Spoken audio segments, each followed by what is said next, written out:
Welcome back to my channel. My name is Raven and today we're going to go through my 12 favorite books of 2025. Let's jump into it.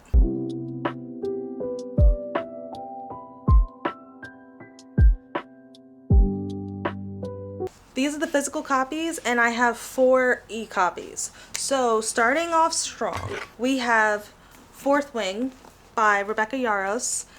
This was the first time that I read Fourth Wing. Honestly, it's like a huge favorite on BookTok, Bookstagram, BookTube, and I read this in anticipation of Onyx Storm, which came out in January of 2025, and I love this. Like, I thought it was very good. I thought it was, like, not the best written, but for a fantasy romance with the Academy, like, I thought I was gonna be, like, not into it, but first of all, you got me on her being 20 years old. Love it. It is an academy that they're all forced to be a part of, but well, not forced to, but it's like in your best interest to be a part of this academy, to bond with the dragon, to just, like, you know, be badass essentially. So this was great. 5 stars from me. Then we have Feather So Vicious by Liz Vander. No, I always get this wrong. Liv Xander. But if you're wondering, I'm looking at my reading journal, and so I have all the books here. But Feather So Vicious, this was a duology, the Court of Ravens duology, I think it was. Both of those books I absolutely loved, and if I had to choose between the two of them to be on this list, it would be Feather So Vicious. It is a very, very dark fantasy romance.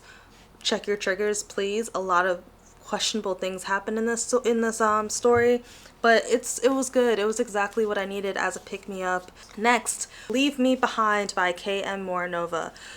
Leave Me Behind, well, first of all, K.M. Moronova is one of my auto-buy authors. I love K.M. Moronova, and I'm actually currently reading Your Body, My Knife for a book club pick, and I was so happy that this was voted in because, like, I just love her writing and I love her dark military romance.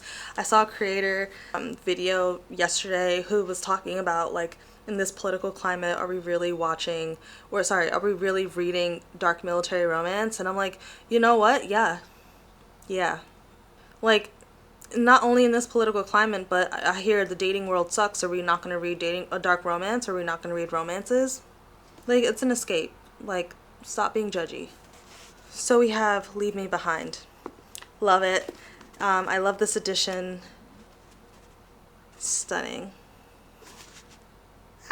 Okay, yeah. So this was my favorite in March. Next, in April, I really was on a Lee Rivers kick, and I started the Edge of Darkness trilogy by Lee Rivers. Insatiable is book 1. Then we have, wow, I'm looking over there like I have it. I don't have it. But this was great. I absolutely love this. This book was so good. My sister tried to read it and she was just like, Raven, are you really into this shit? And I was like, yeah, kind of. But it's not that I'm into it because I'm like, oh yeah, this gets me off. It's just, these are stories that need to be told, and it's just like, I'm one of those true crime girlies. I'm one of those, like, horror girlies. I'm sorry that I find comfort in these types of stories, but to see people come out on the other side of these, like, really dark and traumatic things is inspiring, and it's really beautiful to read, even though I myself have never been a part of those things, or I've never experienced those things, knock on wood. But you know what I mean? Like, this was just so good. This entire trilogy is amazing. I'm excited. Lee Rivers is also an auto-buy author for me. Then in May, I read A Dark Academia, If We Were Villains by M.L. Rio. I really enjoyed this book. May was a really weird reading month for me, but If We Were Villains didn't get such a high ranking for me. I loved the premise of it, but I felt like the story itself was lacking in many ways. I feel like some things weren't tied up correctly, or it didn't flow as it should. But like, all in all, obviously it made the list. Like, I thoroughly enjoy it and hope to see what else ML Rio comes out with. I know they have The Graveyard Shift, which is a, like, horror novella. Okay. And then, alright, so I think I need to hurry this up because my camera is dying. But next we have Reckless for the month of June by Elsie Silver. This is book 4 in the Chestnut Spring series. is it Chestnut Spring? I always get this wrong. Yeah, Chestnut Spring series. And this entire series was just like a palate cleanser for 2025 for me. I read a lot of dark things, and so this is the first contemporary romance I've like actually enjoyed. And yeah, no, of course this made it into the top for me. Then in July, I got into the House of Devil series. City of Souls and Sinners by Kayla Edwards was like one of my favorites. It's a dark fantasy dark urban fantasy romance, and it was so good. I love the main characters. I get the hype around Darien Castle, like I do. He's a babe, but like his friends are awesome as well, and just like the whole world around being shifters and all that was just incredible. Then in August, I read Still Beating by Jennifer Hartmann. This is so good. It's so sad. Like, I had to take a step away from this because I was just like, this is beautiful. Like, I love this. I don't know what else to say about this. If you go into it, please, please, please, please, please check your trigger warnings. Some really shitty shit has happened in this book. I didn't get it at first. I was like, guys, what could possibly happen? And then I read it and I was like, oh my god. I flew through this. It's a masterpiece to me. It was well done. In September, I read Remarkably Bright Creatures by Shelby Van Pelt, which was an office book club pick. As you can see, I have like my tab. I don't know if you can see, but I have my tabs in here. I don't like to annotate my books like actually writing in the books, but what I do instead is like I have these transparent little tabbies, and then I like to write in it and then put my thoughts and all of that. So yeah, this book was so good. I was so active in that book club chat because I was just like, this is such a beautiful read. Very, very well written. There was so much critique on here having to do with the octopus and having to do with the main female character, Tova. And it was just, oh my god, this was so well done. If you want to pick this up, pick it up. And apparently it's coming to Netflix, so do yourself a favor. Then we have, in October, I read Hazelthorn. Hazelthorn by C.G. Drews. I can't stop talking about this book enough. Oh my god. I got the ARC for this book and I read it, obviously. Beautiful. Oh my god, I can't stop talking about this. It's just so well done. C.G. Drews' writing is absolutely gorgeous. Oh my god, so profound, poetic, lyrical, I don't know how else to describe this. Like, I'm at a loss for words right now. I'm rushing to finish this video because my camera is dying, but also this is just phenomenal. Like, it's so good that in 2026 I'm going to read Don't Let the Forest In, because apparently Don't Let the Forest In, Hazelthorn, and another book that's coming out soon, they're all a part of this very similar universe. And this is like, if you're a bog witch, pick this up. If you're into Gothic homes and enchanted homes and grief, if you empathize or if you have autism, if you are queer, pick this up. If you're into Gothic horror, pick this up. Stunning. This was my favorite book of 2025, and it sucks that I didn't get to read this until October, but it's fine.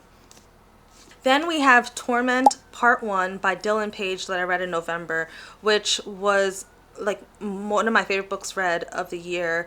I thought it was absolutely incredible. And I spoke about this in another video as well that would have come out already, but the only thing I did not like was the age difference between the main female character and the two main male characters.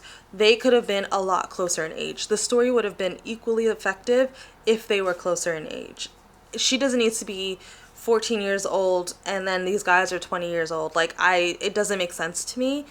Like, if it happened, if it was 24, if she was 25, let's say, and they were 31, that's different, right? But even if she was 21 and they were 27, like, that's different. But I don't know. It's just, this story was so well done. Check your trigger warnings. It's also a very, very dark story. It's this I had to go. I finished it and I just sat there and then I had to go and take a bath. I washed my hair. I was just like crying in the shower or in the bath really, and I was just allowing myself to soak and like just let the magnesium go into my body and the Epsom salt, and I was distraught. Yeah. And then lastly, my favorite book of December, Hopeless by Elsie Silver, which is the last book in the Chestnut Springs series. Oh yeah, Chestnut Springs. And I just spoke about it. But this is the last book in the Chestnut Springs series, and I loved it. Another instance where I felt like this could have been, the age difference could have been a little older. The age difference with them, Bo and Bailey, could have been they didn't have to meet when she was 18 years old and he's like, I don't know, 28 at the time, I think it was, because she later on is like 21 and he's 35.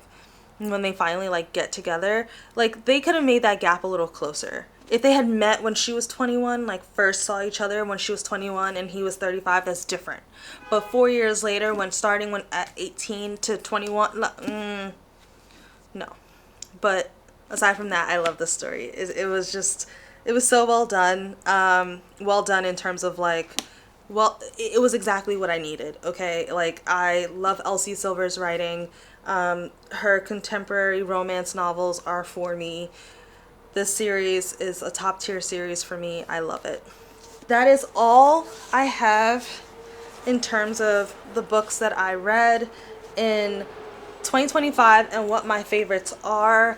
If you loved any of these books, let me know. If you've made it to the end of this video, drop a black heart. But thank you so much. 2025 was a good reading year if I had to go off of these books alone. But yes, thank you so much for joining me and listening to me yap about books. Yeah, until next time, thank you so much.